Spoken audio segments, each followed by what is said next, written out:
Hey, so I just got home from the bakery and I just thought I would do a video here of like behind the scenes, making the business. No, it's not a boy band. Just a little bit about like what I do outside of actually baking or selling product, because the work does not and cannot stop there.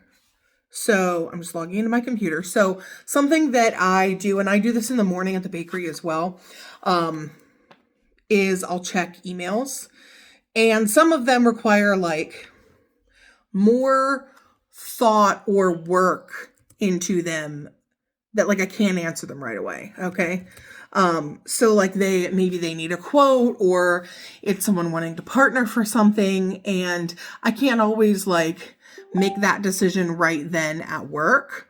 So I'll answer those at home. So that's first on the list is to answer emails. I do think I looked at them this morning, so I shouldn't have a ton. Oh, 11. A lot of that spam. So let's see. Yep. Spam. Spam? I sometimes they do look like they're from real people. Um, so we're gonna go over that, and then I am actually gonna do some work for my vendor event that I am co-hosting, and I'll fill you in on that. So one of those emails was really exciting. It actually had to do with my vendor event in April. The local, like, what do they call themselves? They're a nonprofit band. They're a community band. That's what I'm looking for. They have a jazz ensemble and wanted to start playing at some events and thought that our handmade marketplace event would be perfect. Why, yes, it would, because my co-host and I are so focused on small business, handmade, and community, and like building community. To have a community band playing while we have this event at this historic community landmark with all of these like badass small business people. Woo! I'm excited. Okay, so speaking of that, the event is April 18th, and we have a ton of vendors already committed who did it last year, and I just put it back out for new vendors. So let's check our Google form and see if there are any new responses. All right, I'll let you see with me. We're going to refresh the page. So we've had 27 responses. Let's see if any more came in. Woo! Quite a few. All right, so I'm on number 27 now. I'm going to go through these.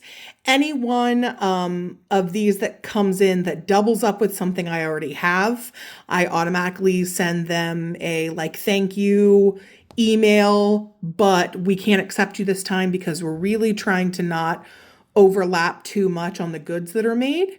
And then they go on a list of possible vendors for the next time.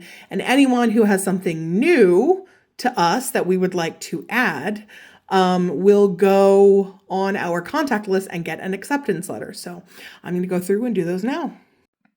Okay, so 4 of those were people who would double vendors we already have. One of them was like the band. They also submitted a form. And one of them is new. Kettle corn. So we're going to accept her. So when we accept somebody, I am the one out of like the 2 of us who does that, who handles all of this. And when I accept someone, they are sent a contract to sign. They are then sent payment information. Doing it this way through email and not putting payment information out helps to stop the potential scammers. There are so many for vendor events on Facebook that scam people out of money or what have you. And this way, the only way they can get payment information, the only way they know for sure they're accepted is if they get an email from me. And their spot is not safe until they pay. So even if they've been accepted and sent the contract and send the contract back, if they don't pay, their spot is not safe. And, eventually after trying to contact them many times, maybe it goes to somebody else. But then once they're locked in, they're added to the email list for the group. For when I send out emails with all kinds of information. They're also added to my Google Sheet, which is shared with my co-host, so she can see who we've added, who's paid, who hasn't. She is the one who does the layout of where everyone will be. So this keeps it up to date that she can see and tweak things, because even though it's not till April 18th, we're already looking at that. At doing the layout, how many people will have to be outside. Some people have, need electricity, so they have to be in a certain place. So, working around all of those things is really important, and she keeps an eye on that. So the next thing on my list today is to create the event for our vendor event, to create it on Facebook. I'm also the one who does the marketing. So when I put it out, we want to get it up now and get people interested in it. We had over 600 people attend last year. The mayor came. It was a big deal. It was our first one, and it was crazy successful. And we want to continue to grow. So we have added more vendors already. We've accepted more. We have also expanded the type of vendors. So everything is handmade, but we've added new things this year. We have a stained glass and fused glass person coming, which I'm very excited about.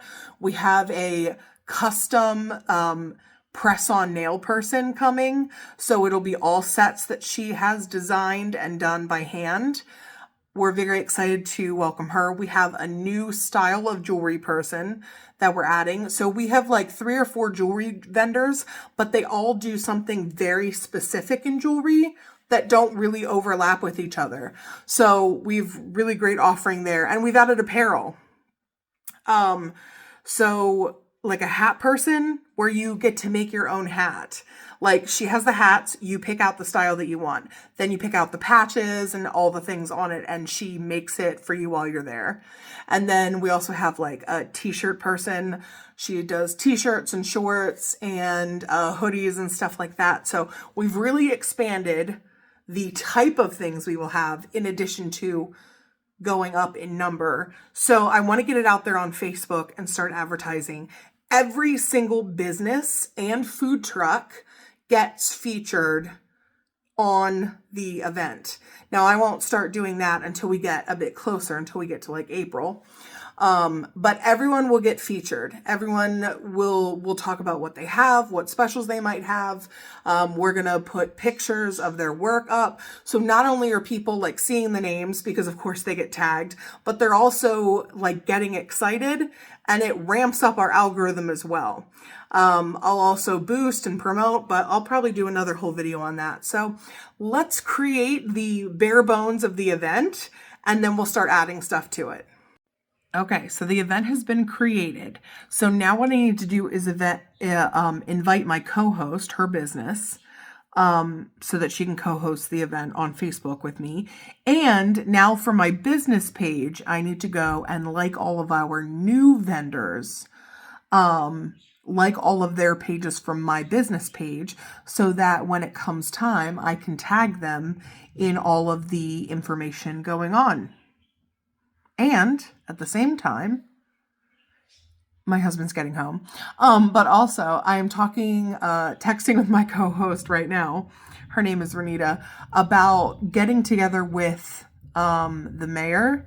He is one of the ones who really overlooks this historic property where we are, and making sure we know where we can set things up and where they can be. And then her and I are going to schedule a meeting where we can go out to the barn, to the location itself, and kind of do some logistic things up ahead so that we kind of know what we're planning, and that lets us know how many more people we can take. I don't want to keep accepting people if we're thinking we don't, maybe we're not allowed to have as many people outside as we thought or what have you. So yeah, working on some of the logistics of that. Answering some Facebook messages about placing orders, all of that kind of at the same time, but that's just like a little look at some of the things that I do. It's now 6 o'clock, so it's been a good hour and a half of doing stuff like this, but it's important to get this stuff done. And if I can do this when I don't have the noise of the bakery or things I need to bake or whatever on my mind, I do much better when I can sit down, schedule posts, and plan to market things. So I hope that you've enjoyed this and you follow along for more behind the baking and behind the business scenes.